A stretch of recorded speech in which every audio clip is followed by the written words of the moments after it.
ये जो तुम्हारे दोनों जो इलेक्ट्रिशियन हैं, अनिकेत सोलंकी और संजय परमार, मुझे इनकी जानकारी चाहिए।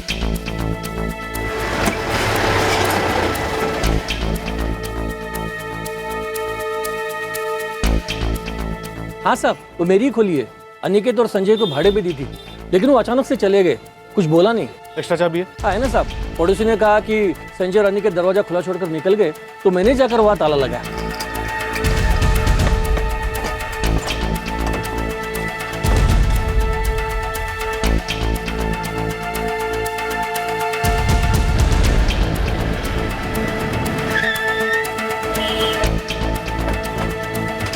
सर एड्रेस, फ़ोन नंबर, जो पता था आपको बता दिया। हाँ साहब, पिछले 1.5 साल से काम कर रहे थे यहाँ दोनों। इतना मालूम है कि अनिकेत शादीशुदा है, लेकिन संजय के बारे में कुछ फिक्स नहीं है। अब उनके घर वाले कहाँ रहते हैं, कौन से गांव से हैं, इसका हमें पता नहीं। पता इसलिए नहीं है क्योंकि तुम पता कर नहीं रहे। सर ऐसा नहीं है। मुझे उन दोनों की जानकारी चाहिए, वो भी जल्दी से जल्दी। जी। एक मर्डर हुआ है, एक साजिश रची गई है, और तुम दोनों ऐसे पेश आ रहे हो जैसे कि तुम्हारा कोई लेने देना ही नहीं है। फोटो मिले उनके? नहीं सर। कोई फोटो नहीं, कोई फॉर्म नहीं, कोई कागज नहीं। ऐसे रख ले तो लोगों को काम पर, और जब वो लोग कांड करके निकल जाते हैं तो पल्ला झाड़ते फिरते। नहीं चलेगा। उठो गल्ले पर से और लग जाओ काम पर। चलो। सर, दुकान के मालिक तो एकदम ठंडे, उनसे संजय और अनिकेत के फोटोग्राफ्स तो मिलने से रहे। मैंने मोबाइल कंपनी को रिक्वेस्ट भेजी है, उनके फॉर्म्स में से फोटोग्राफ निकाल कर भेजने के लिए कहा है। इनके फ़ोन रिकॉर्ड्स क्या कहते हैं? सर, इनके फ़ोन रिकॉर्ड से भी इनकी फैमिली का कुछ भी पता नहीं चल पा रहा है। राठौड़ परिवार से भी इनका कोई कनेक्शन नहीं बन पा रहा, और इस आंचल सोनी से भी। एक बार इन दोनों से हमारे कनेक्शन हो गए ना, तो इस केस के मास्टरमाइंड का हम फ्यूज उड़ा देंगे। उस्मान, ये सब लोग हमारी सस्पेक्ट लिस्ट में हैं।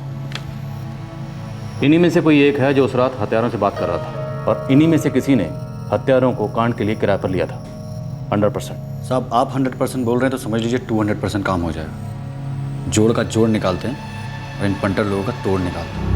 इस हत्याकांड के किराए के मोहरे इस साजिश के ताले की चाबी थे। जाहिर सी बात है कि नकाबपोश हत्यारों को पुलिस द्वारा बेनकाब किए जाने से साजिशकारों को बहुत बड़ा धक्का लगा होगा। पुलिस अब बड़ी चालाकी से चुपचाप अपनी चाल चल रही थी, लेकिन साजिशकार भी जुर्म की बिसात पर फूंक फूंक कर कदम रख रहे थे।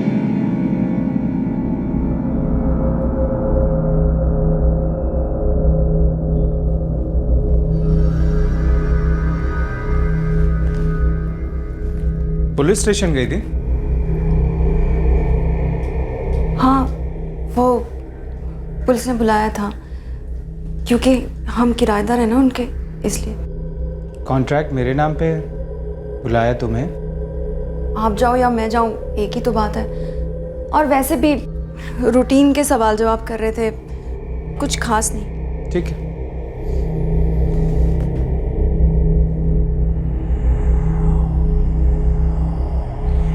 किराया अब काजल उसकी पत्नी को देंगे ना? हाँ, ऐसा ही करना पड़ेगा। तो बात कर ली तुमने काजल राठौड़ से? नहीं, अभी नहीं, लेकिन बात करूंगी मैं। 1-2 दिन में बात करती हूँ उससे। एक्चुअली वो भी बुरी तरह से घायल हुई है ना।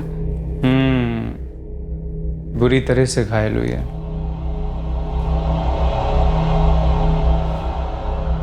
मैं कर लूंगा बात किराए की।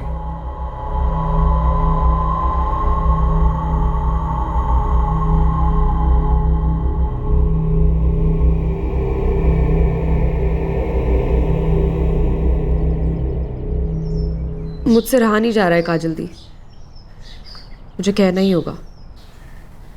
क्या आरती? ये जो कुछ भी हुआ ये नहीं होता अगर माँ तुम्हारी जिंदगी में दखल नहीं देती। मैं जिम्मेदार हूँ? अभिषेक की मौत के लिए मैं जिम्मेदार हूँ? नहीं, दीदी और जीजू के रिश्ते की मौत के लिए। मैंने हमेशा तुम दोनों का भला ही चाहा है। आपने सिर्फ एक ही इंसान का भला चाहा है माँ, और वो है खुद अपना।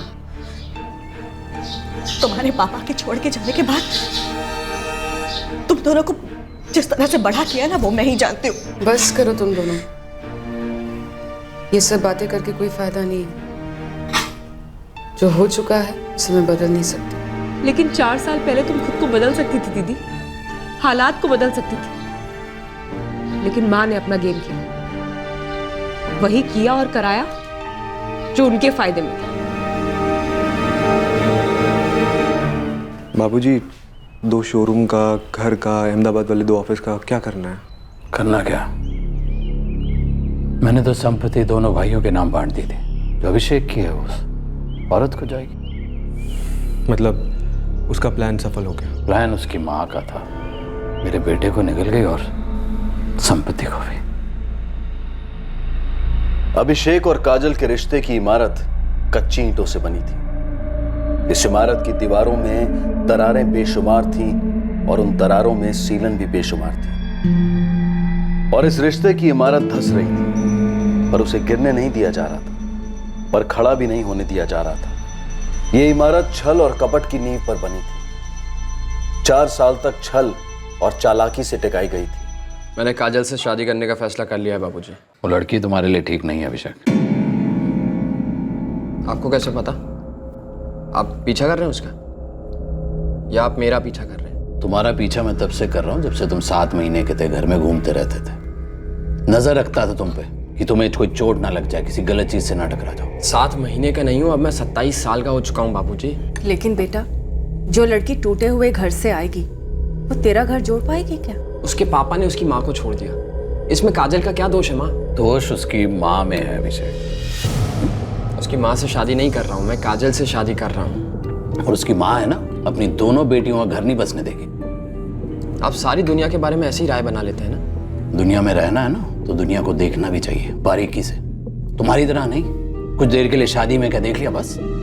उसकी फैमिली, खानदान, सब कुछ मुझे ही देखना पड़ा। ठीक नहीं है तुम्हारे लिए। मतलब आप काजल का पीछा कर रहे हैं? तुम्हारे और इस घर की भलाई के लिए मुझे जो कुछ करना होगा ना, करता हूं और करता रहूंगा। और जहां तक इस लड़की का सवाल है ना, ज्यादा मेहनत नहीं करनी पड़ी उसका पीछा करने। उस घर की नेकनामी उसके आगे भी है और पीछे भी। एक तरफ एक पिता नाखुश था और दूसरी तरफ बेटा भी परेशान था, क्योंकि वो अपने परिवार को दुख नहीं देना चाहता था। काजल, मैं तुमसे बहुत प्यार करता हूँ, लेकिन मेरी बात समझने की कोशिश करो। हम अपने घर वालों को दुख देकर अपना सुखी संसार कैसे बसाएंगे? आई एम सॉरी। लेकिन मैं सॉरी नहीं कहूंगी, ना तुमसे, ना अपने आप से, और न मेरे अंदर पल रहे हमारे बच्चे से। माँ ने तुमसे क्या कुछ नहीं कराया काजल दी, कठपुतली की तरह नचाया, और तुम उनके हर पैंतरे का शिकार बनती गई। तुमने पहले क्यों नहीं बताया? अभिषेक के पिता की नामंजूरी ने काजल को मायूस कर दिया था, पर काजल से ज्यादा निराश और बेचैन काजल की मां कविता हुई थी। उस पर दबाव डालना होगा काजल, ऐसे तुम्हें नहीं छोड़ सकता वो। प्यार में जबरदस्ती नहीं होती माँ, तकदीर भी कोई चीज होती है। तेरे पापा का मुझे छोड़कर जाना तकदीर था, सहना तकदीर होती है, जीना नहीं। तो सुन काजल, अभिषेक के पिता ने उसे काफी कुछ दे रखा है, आगे उतना और आएगा। वो सब सारा का सारा तेरा होगा। तुझ पर मेरी तरह ऐसे नर्क में जीने की नौबत नहीं आएगी। जिंदगी को नर्क हम खुद बनाते हैं माँ। जिंदगी के बारे में वही लोग जानते हैं जिन्होंने जिंदगी देखी हो। सपने देखने और जिंदगी देखने में बहुत फर्क होता है माँ। हाँ, सपने देख देख कर ही तुम दोनों को अकेले बड़ा किया है मैंने, किसी भी चीज की कमी नहीं आने दी है। तानों की भी कोई कमी नहीं थी माँ, पांचाली की बेटियां बुलाते थे हम दोनों को। जो मैंने झेला है ना, वो तुम दोनों कभी नहीं झेल पाओगी। इसलिए कह रही हूँ काजल, काजल अभिषेक को किसी भी सूरत में नहीं जाने देना। कैसे माँ? लोग कहते हैं ना, शादी छटे हुए लड़के को भी सीधा कर देती है। तो मैं कहती हूँ, शादी जिद्दी से भी जिद्दी माँ बाप को घुटनों पे ला देती है। तुझे बस सिर्फ अभिषेक को शादी के लिए मजबूर करना होगा। और वो मजबूर हो जाएगा। दूध पीता बच्चा है ना वो। नहीं, बच्चा नहीं है, लेकिन वो एक बच्चे का बाप बनने वाला है जिसका वास्ता उसे काजल देगी। चुपचाप मान जाएगा। माँ, ये कितना गलत है जानती हो ना तुम? वैसे भी तुम हिंट दे रहे थे कि तुम्हारे माँ बाप मुझसे खुश नहीं है। और आज तो तुमने आई एम सॉरी भी कह दिया। No no no, I am sorry कि मैंने सॉरी कहा, लेकिन अब हमारे बीच कोई भी नहीं आएगा, कोई भी नहीं, ट्रस्ट मी।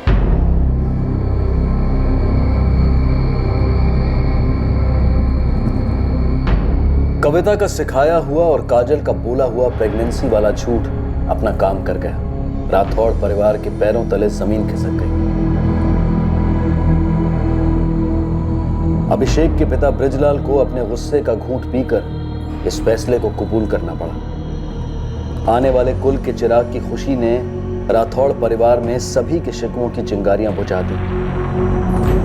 शोक के अंधकार में डूब गया। इस धोखे ने अभिषेक को तोड़ दिया। काजल से शादी पर उसे पछतावा होने लगा, पर काजल की मां कविता ने ठान लिया था कि वो अभिषेक को काजल से अलग होने ही नहीं देगी।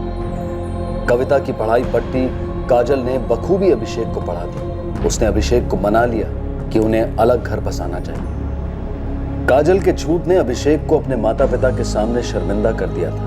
इस शर्मिंदगी से बचने के लिए उसने भी अलग होने को रजामंदी दे दी। अभिषेक और काजल ने अपना नया घोंसला बनाया, पर काजल की मां की दखलंदाजी और बढ़ती गई। काजल के कंधे पर अपने मतलब की बंदूक रख कविता ने एक और गोली चलाई। आरती की जिम्मेदारी अभिषेक पर डाल दी। काजल अब अभिषेक के जज्बात और जरूरतों को पूरी तरह से भुलाकर उसे सिर्फ अपने फायदे के लिए इस्तेमाल कर रही थी। उसके सपोर्ट से कविता के लिए पनवेल में फ्लैट लिया गया।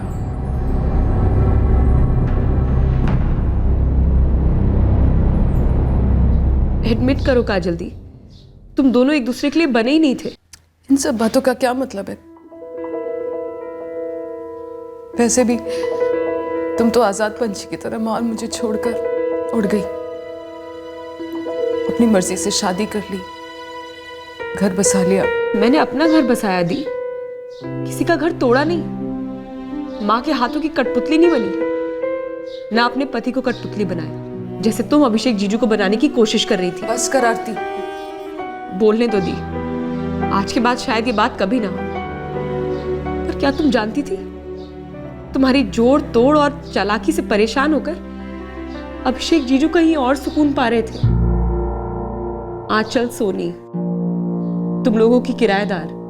सुकून का तो मैं नहीं जानती, पर मैं जानती थी कुछ तो चल रहा है। तुम अपनी जिंदगी नहीं दौलत बटोरने में लगी थी दी। तुम और माँ दोनों अभिषेक जीजू की एक एक प्रॉपर्टी, एक एक बिजनेस, हर कीमती चीज बेचना चाहती थी तुम दोनों। लालच की पट्टी बंधी थी तुम दोनों की आंखों पर। ना आरती, क्या बोल रही है तू? डर का अंधेरा था, हर वक्त डर लगा रहता कि आज नहीं तो कल किसी भी वक्त अभिषेक मुझे छोड़ देंगे। अकेली बेसहारा रह जाऊंगी मैं। पगली, इस बार नहीं हुआ तो क्या हुआ, अगली बार हो जाएगा। अगले महीने भी टेस्ट नेगेटिव ही आएगा माँ। जो प्रेगनेंसी का झूठ मैंने बोला है, वो झूठ मुझे कभी मां नहीं बनने देगा। चुप कर, ऐसा सोचना भी मत, कहना भी नहीं। वो झूठ तूने अपनी जिंदगी बनाने के लिए बोला था। मेरी जिंदगी तो बिखर रही है माँ। अभिषेक मुझसे अलग होने की बातें कर रहा है। मेरा अफेयर होना हो क्या फर्क पड़ता है? तुम्हें जो चाहिए था मिल गया ना, तुम्हारी माँ को जो चाहिए था मिल गया। अब क्या चाहिए तुम्हें? मुझे बच्चा चाहिए। क्या तुम्हें नहीं चाहिए? 4 साल पहले मिली थी ये खुशखबरी, आज तक जश्न मना रहा हूं। अभिषेक, मैं प्यार करती हूँ तुमसे अभिषेक। प्यार और झूठ पानी और तेल की तरह है काजल। तुम्हारे झूठ ने तुम्हारी जिंदगी बना दी और मेरे प्यार ने मेरी जिंदगी बर्बाद कर दी। ऐसा नहीं होना चाहिए था। डिवोर्स दे देना चाहिए था मुझे तुम्हें। देखो, जो हुआ उससे भुला दो, एक नए सिरे से शुरू करते। हाँ, जिंदगी की शुरुआत नए सिरे से कभी भी की जा सकती है। एक झूठे रिश्ते को दफनाना जिंदगी की नई शुरुआत है। डिवोर्स तुम्हें और मुझे दोनों को आजाद कर देगा। रोने के लिए जिंदगी पड़ी है, कल बहने वाले आंसुओं की कीमत आज वसूल लो काजल। वो मुझसे प्यार ही नहीं करता माँ। तो क्या तुम अपने आप से प्यार करना बंद कर दोगी? कभी नहीं। अभिषेक की अहमदाबाद में 2 दुकानें हैं, उसे तुरंत बेच डालो और उसकी एफडी करवा लो। जब तुम मेरी उम्र में आओगी ना, तब ये तुम्हारा सहारा बनेगी, कोई मर्द नहीं।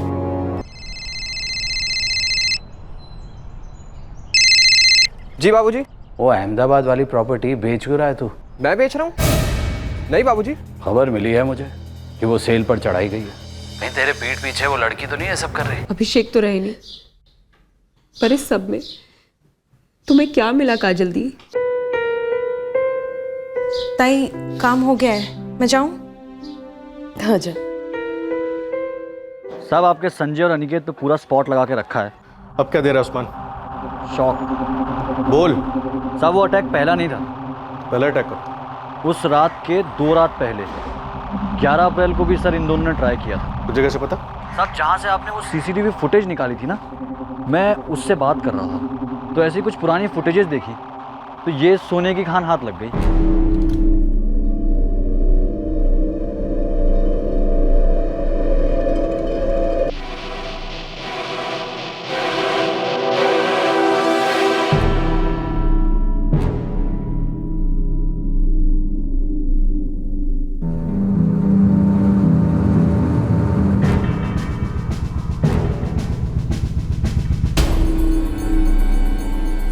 प्लान शुरू होने से पहले छोड़ दिया ना। शायद शिकार पूरी तरह से तैयार नहीं था, इसलिए शिकारियों को अभिषेक और काजल के घर पहुंचने से पहले ही रोक दिया। लेकिन आप ये सब मुझसे क्यों पूछ रहे हैं? क्योंकि 11 अप्रैल की रात को ये दोनों हमलावर आपकी कॉलोनी के बाहर देखे गए, फिर इन्हें किसी ने फ़ोन किया और ये लौट गए। ये आप क्या कह रहे हैं? हमें जब पता चला हम भी इतने ही चौंक गए थे। तो काजल जी, 11 अप्रैल की रात को 12:50 के आसपास आपके घर पे क्या हो रहा था? हमारे घर पर कुछ होता ही तो नहीं था सर, क्योंकि वो घर ही नहीं रहा था। फिर भी याद कीजिए। वही हुआ जो 13 की रात को हुआ और जो पिछले कई रातों से होता आ रहा था। क्या? रोज अभिषेक काम से लौटते, फिर हम चुपचाप खाना खाते, फिर अभिषेक बेडरूम में अपने सेल फोन पर लगे रहते। रोज मुझे शक होता कि वो उस लड़की को मैसेजेस तो नहीं भेज रहे। रोना आता, थोड़ा रो लेती, फिर थोड़ा सो भी लेती। इसके अलावा कुछ नहीं होता था। काजल जी, अभी तक हम इस हमले का सस्पेक्ट आपके पति अभिषेक राठौर को मान रहे, लेकिन हमारी तहकीकात में अभी तक उनके खिलाफ कोई सुराग सामने नहीं आया। अभिषेक हमेशा कहते थे जितनी नफरत वो मुझसे करते, उससे कई गुना ज्यादा नफरत उनके बाबूजी मुझसे करते। आपको उन पर शक है? पछतावा है, गलती मेरी ही तो थी। मुझे 4 साल पहले ही समझ लेना चाहिए था कि वो मुझे कभी नहीं अपनाएंगे।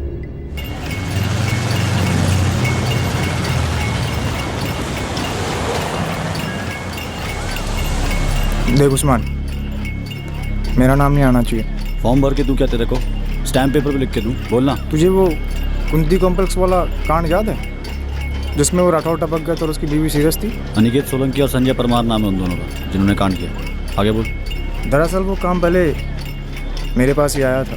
फुल मर्डर है, लगना चाहिए कि चोरी हुई है घर पर। और हाँ, चोरी का सारा सामान तुम्हारा। पार्टी किधर की है? पनवेल की, कुंती कॉम्प्लेक्स। कभी करना है? 1-2 दिन में। 2 पेटी लूँगा और 1 पेटी एडवांस। ठीक है। फिर सन्नाटा, फोन स्विच ऑफ। साला ये कच्चा नींबू है कौन? है कोई नीलकुमार का क्या नाम है, रीत चौकी पुलिस थाने में उसका रिकॉर्ड है। छोटी मोटी चोरी चकारी करता है, फर्स्ट टाइम था उसका ये। फट गई होगी साले की, तभी तो तेरे को बदली में भेज रहा था। कदम, इतनी गहरी साजिश, इतनी फैली हो? साहब ये साजिश तो मतलब प्याज के छिलकों के माफिक निकलती जा रही है। अब हम इस प्याज को छीलेंगे नहीं, सीधा काटेंगे, और जब हम काटना शुरू करेंगे तो सबसे ज़्यादा तकलीफ उसी को होगी जिसने ये साजिश रची है। एक फ्रैक्चर्ड रिश्ते को तोड़ने की साजिश काफी गहरी थी, जिसमें एक नाकाम खाली बार हो चुका था, जिसके बाद हत्यारों ने हमला कर दिया था। पर क्या इतनी प्लानिंग के बाद भी यह हमला कामयाब कहा जा सकता था? अब पुलिस इस केस के मोहरों के अतीत को खंगालने लगी ताकि इस साजिश के रचनाकारों की हकीकत सामने आ जाए।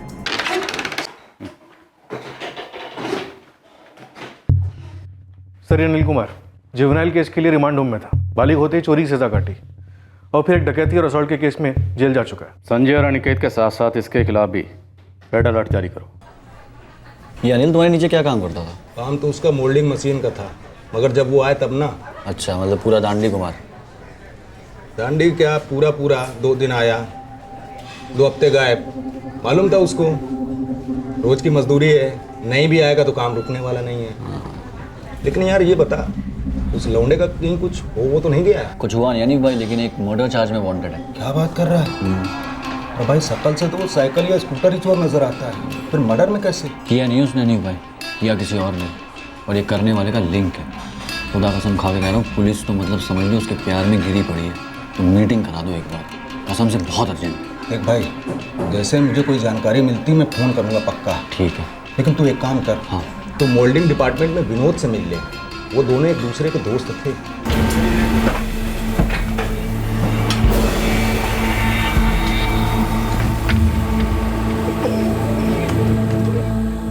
हर मशीन का एक अहम स्क्रू होता है जो उस पूरी मशीन को बांध कर रखता है। वो निकालो तो पूरी मशीन ढेर हो जाती है। फैक्ट्री वर्कर विनोद इस केस का वही स्क्रू साबित हुआ। हाथ लगाते ही साजिश का पुर्जा पुर्जा खुल गया।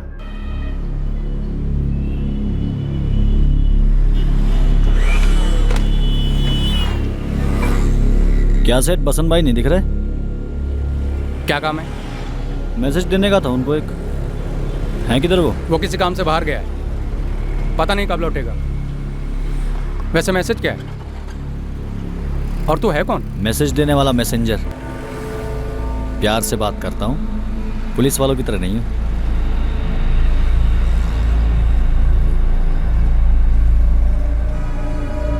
सुन, वो शर्मा जी ने पंखे के लिए बुलाया था, जरा देख के तो आ।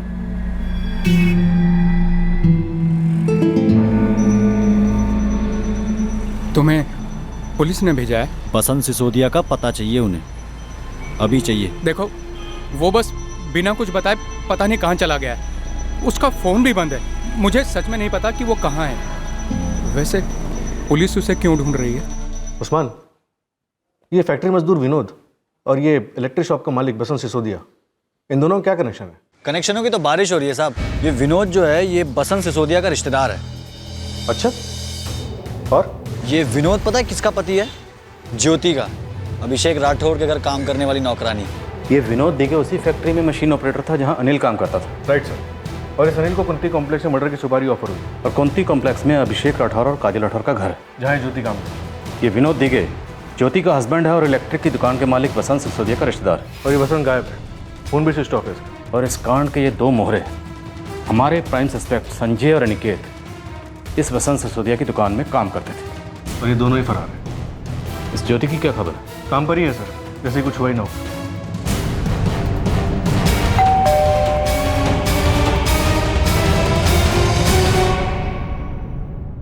उठाओ इस विनोद दिगे को, लेकिन ध्यान रहे इसकी पत्नी ज्योति को बिल्कुल खबर नहीं होनी चाहिए। साहब कुछ तो बोलिए ना साहब, बात क्या है साहब? साहब आप ऐसा कैसे लेके जा सकते साहब? सच में साहब, मुझे कुछ नहीं पता।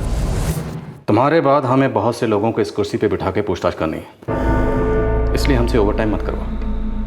जो भी है सब सच बता दे। मैं फिर वही बात दोहरा रहा हूँ साहब, वो अनिल मेरे साथ काम करता है साहब, तो हम लोग कभी कभी रोटी वोटी खा लेते थे, 2 बातें हो जाती थी, उसके आगे कुछ नहीं साहब। इसके आगे क्या है, इसके पीछे क्या है, वो हम बहुत जल्दी पता लगा लेंगे। लेकिन एक बात याद रखना, अगर मुझे पता चला कि तुमने हमसे कुछ छुपाया या झूठ बोला, तो तुम्हारे आगे और पीछे बहुत दर्द होगा। मैंने तुम्हें एक बात नहीं बताई आंचल। क्या? अभिषेक मिला था उसके कत्ल के कुछ दिन पहले। क्यों? ऐसे गार्डन में मिल गया था। तब मैंने उसे बताया कि मेरी लेट नाइट क्लासेस भी शुरू हो गई हैं, रात को मुश्किल से सोने के लिए घर आ पाता हूँ, संडे को भी पूरा दिन क्लासेस रहती हैं। अच्छा। उसने भी यही कहा था। अच्छा, जैसे असली जज्बात को छुपाते हुए कहते हैं ना, अच्छा, एकदम वही वाला। अच्छा, मैं कुछ नहीं छिपा रही हूँ। अब क्या छुपाओगी? अभिषेक तो रहा नहीं। एक दूसरे के आंचल में छिपने से अफेयर नहीं छिपा करते हैं आंचल। मुझे बहुत पहले से ही पता था कि मेरे पीठ पीछे रोज एक खंजर भोंका जा रहा है। मुझे ये भी पता है कि तुम्हें पुलिस स्टेशन क्यों बुलाया गया था। हम दोनों में बस बातचीत ही होती थी, जिससे दिलों को चैन मिलता है, सुकून मिलता है। बहुत ही आदर्शवादी रिश्ता था ना तुम लोगों का। स्पिरिचुअल, मेंटल कनेक्शन, हाँ, फिजिकल कनेक्शन। तुम्हारी ये जस्ट गुड फ्रेंड्स वाली जो स्टोरी है ना, खून से लिखी गई है। सुनने में तो ये भी आ रहा है कि खून तो दरअसल अभिषेक का होना ही नहीं था। निशाना तो उसकी पत्नी काजल थी, जो कि पता नहीं क्यों उसे छोड़ नहीं रही थी, ये जानते हुए कि तुम उसे पहले ही चुरा चुके हो। मैंने उसे नहीं चुराया। हम दोनों किसी को दर्द नहीं देना चाहते थे। सिर्फ काजल को जान से मारना चाहते थे ना? आप कुछ भी बोले जा रहे हो। मुझे इस बारे में कुछ नहीं पता था। मैं सोच भी नहीं सकती थी कि अभिषेक इस हद तक जा सकता है। हर कोई हर हद तक जा सकता है। ये बात तुमसे अच्छी तरह कौन समझेगा?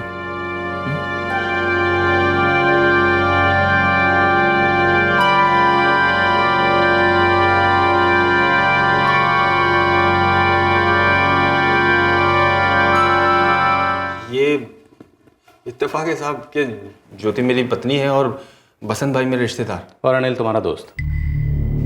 इत्तेफाक है, जिस घर में कांड होता है वहां तुम्हारी पत्नी नौकरी करती है। जिस इलेक्ट्रिक दुकान के 2 मुलाजिम किराए के हत्यारे हैं, उस दुकान का मालिक तुम्हारा रिश्तेदार है। जिसने इस केस की सबसे पहले सुपारी उठाई और मुकर गया वो तुम्हारा दोस्त है। और हम कल पैदा हुए, सब इत्तेफाक है। अब मैं आपको कैसे समझाऊं साहब? ये सब ऐसा दिखता है लेकिन ऐसा है नहीं साहब। मुझे कुछ नहीं मालूम साहब, सच में। देख विनोद, इज्जत से चाय पिला रहा हूं। अगर सच बोलेगा ना तो बिस्किट भी खिलाऊंगा, लेकिन अगर बार बार ये रट लगाएगा कि मुझे कुछ नहीं पता, मुझे कुछ नहीं पता, तो हम दोनों यहां से चले जाएंगे। फिर ये जो पीछे खड़े हैं ना, ये आगे आएंगे। ये तुम्हें चाय पिलाएंगे नहीं, चाय में डुबोएंगे। फिर तुम्हारी हालत इस बिस्किट की तरह हो जाएगी। अब फैसला तुम्हें करना, तुम्हें बिस्किट खाना है या बिस्किट बनना है। चाय ठंडी हो रही है विनोद। ज्योति ने मुझसे 1 महीने पहले पूछा था। क्या पूछा था? क्या बक रही है? पैसे के लिए कुछ भी करेंगे क्या? हाँ तो ईमान से अगर कुछ भी करेंगे तो हमारे हाथ का भी पैसा आएगा। आज तक आया है। कितना बोल रहे हैं वो लोग? बहुत, लाखों में। वो अनिल की पूरी स्टोरी मुझे मालूम थी। वो मुझे अपने एक कांड सुनाता रहता था, इसलिए मुझे लगा कि वो ये काम कर लेगा। आराम से कर लूँगा, लेकिन ये काम अकेले का नहीं है। एक और पार्टनर ढूंढना पड़ेगा मेरे को। लेकिन हाँ, रोकड़ा तगड़ा लगेगा। तगड़ा? कितना?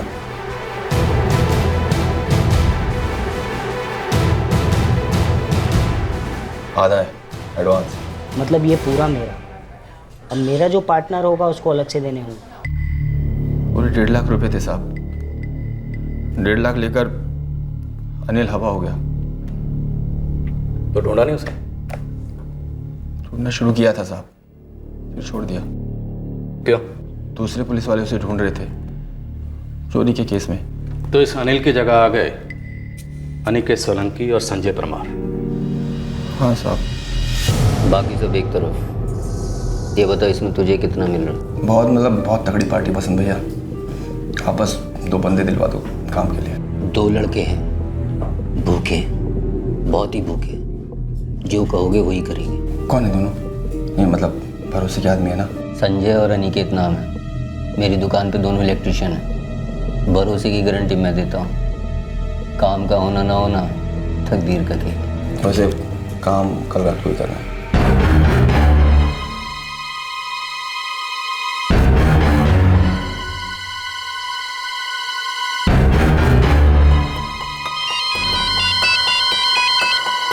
हेलो। चल, आज नहीं होगा।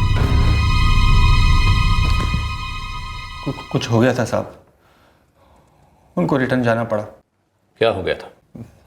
मालूम नहीं साहब। अरे बोला ना नहीं मालूम। अब एक एक बात थोड़ी बताता है मेरे को कोई। उसको पता है ना कितना बड़ा रिस्क है इसमें। नोट भी उतने ही बड़े हैं। तो अब कब करना है? कल रात। कल रात?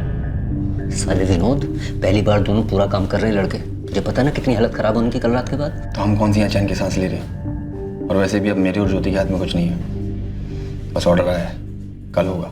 अगली रात 13 अप्रैल को दोनों ने काम कर दिया, जो कि पूरा नहीं हुआ, गलत हुआ। प्लान ये था कि काजल का कत्ल होगा, अभिषेक को जख्मी किया जाएगा, किसी को शक ना हो, इसलिए चोरी की गई ताकि सिर्फ चोरी का केस लगे। लेकिन उन नौसिखियों ने अभिषेक का कत्ल कर दिया, काजल को जख्मी कर दिया और इस प्लान को पूरी तरह से उल्टा कर दिया, है ना? नहीं साहब, प्लान उल्टा नहीं हुआ साहब। मतलब? सुपारी अभिषेक की निकली थी साहब।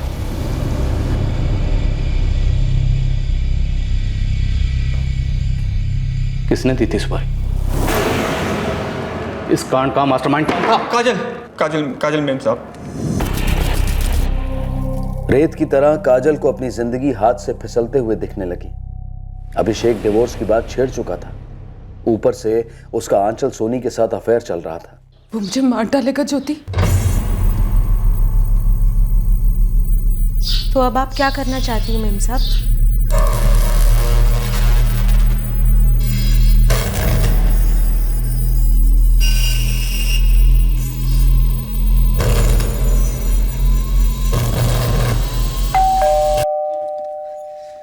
यही दिन दिखाना चाहती थी ना आप काजल दी को?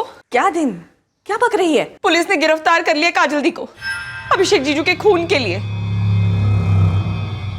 जो आपकी ट्रेनिंग के बिना तो होकर ही नहीं पाती। नहीं आरती, इस बारे में मुझे कुछ नहीं मालूम। मुझे ये कबूल करने में अच्छा तो नहीं लग रहा, बट फिर भी कर रहा हूं। हमने ये तो अंदाजा लगा लिया था कि एक चोरी का नहीं बल्कि मर्डर का केस है, वेल प्लान्ड मर्डर। लेकिन ये अंदाजा बिल्कुल नहीं लगा पाए थे कि आप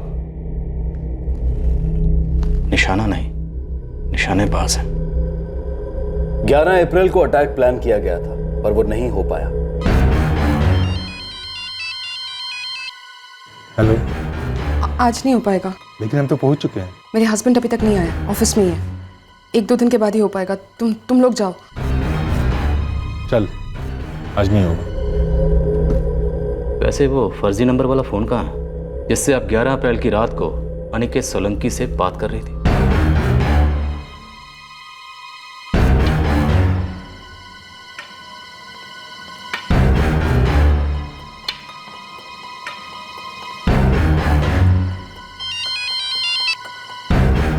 हाँ, तुम लोग तुरंत आ जाओ।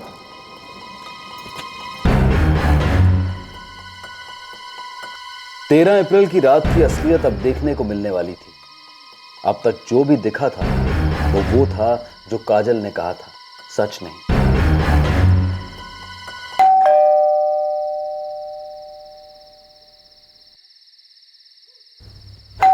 अभिषेक, दरवाजे पर कोई आया है। इतनी रात गए कौन हो सकता है?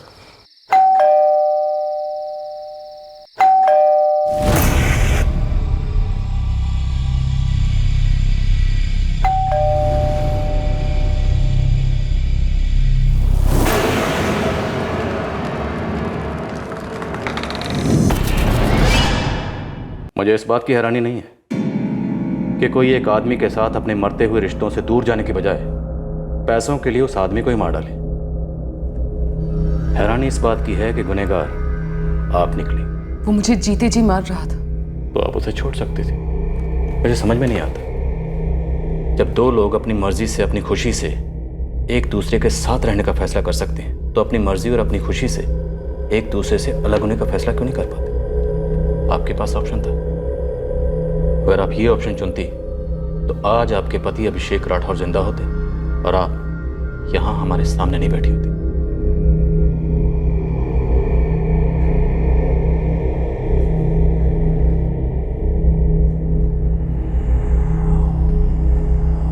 ना मैं उसे उस रिश्ते में पड़ने से रोक पाया और ना ही उस रिश्ते से निकाल पाया। इस साजिश के मोहरे संजय परमार और अनिकेत सोलंकी काफी दूर तक भागे, पर आखिरकार उन्हें घुटने टेकने ही पड़े। इन दोनों को पैसों की इमरजेंसी थी। वो उस पैसे को पाने के लिए कानून का डर और ज़मीर की पुकार दोनों को ठुकरा गए थे। इस हत्याकांड में मास्टरमाइंड एक ही थी और वो थी काजल। बेटा, भविष्य को सेव करने का मतलब ये तो नहीं था कि तुम अभिषेक की जान ले लो। तुम्हें ऐसा नहीं करना चाहिए था। मुझे ऐसा नहीं करना चाहिए था। दरअसल मुझे एक और चीज नहीं करनी चाहिए थी। अपने फैसलों की लगाम आपके हाथों में कभी नहीं देनी चाहिए थी। माना आपने मुझे कत्ल करने की सलाह नहीं दी, पर मेरे अंदर के ज़मीर का कत्ल तो आप ही ने किया ना माँ। धीरे धीरे बचपन से लेकर आज तक देखो, मैं पूरी तरह मर चुकी हूं और अब हमेशा के लिए यही दफन रहूंगी।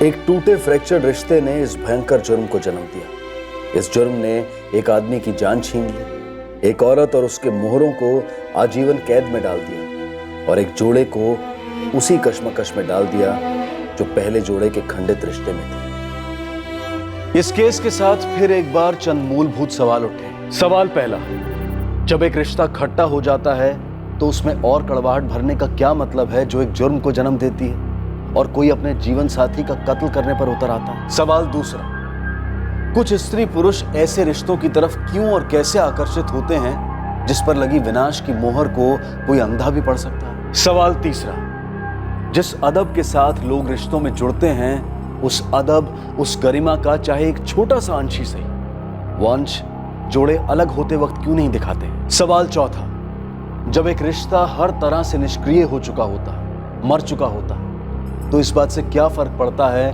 कि किसी दूसरे नए रिश्ते की तरफ पहल किसने की। और आखिरी सवाल, किसी और की सांसें मिटाकर कोई अपनी घुटन कैसे मिटा सकता है। इन पांचों सवालों के जवाब अक्सर दो शब्द होते हैं, लालच और असुरक्षिता यानी इनसिक्योरिटी, या ये कहें कि अपने भविष्य को सुरक्षित करने की चिंता, डर, जुनून, लालसा। पर ये दो शब्द बहुत कीमती साबित हो सकते हैं क्योंकि अक्सर ये दो शब्द उस सीढ़ी के दो आखिरी पायदान हो सकते हैं जो जुर्म के दरवाजे से गुजरकर जेल की दहलीज तक पहुंचते हैं। अब ये केस यहीं पर समाप्त होता है, पर क्राइम पेट्रोल सतर्क का कारवां चलता रहेगा, आपके समक्ष समाज का दर्पण रखता रहेगा। अब मैं अनूप सोनी आपसे विदा लेता हूं, फिर मुलाकात होगी अगले एपिसोड में और खुलासा करेंगे एक और जुर्म का। तब तक सतर्क रहें, सुरक्षित रहें और देखते रहें क्राइम पेट्रोल सतर्क। सबक एक को, सीख हम सबको। जय हिंद। क्राइम पेट्रोल के और भी दिलचस्प कहानी देखने के लिए हमारे चैनल को सब्सक्राइब करें और बेल आइकॉन दबाना न भूलें।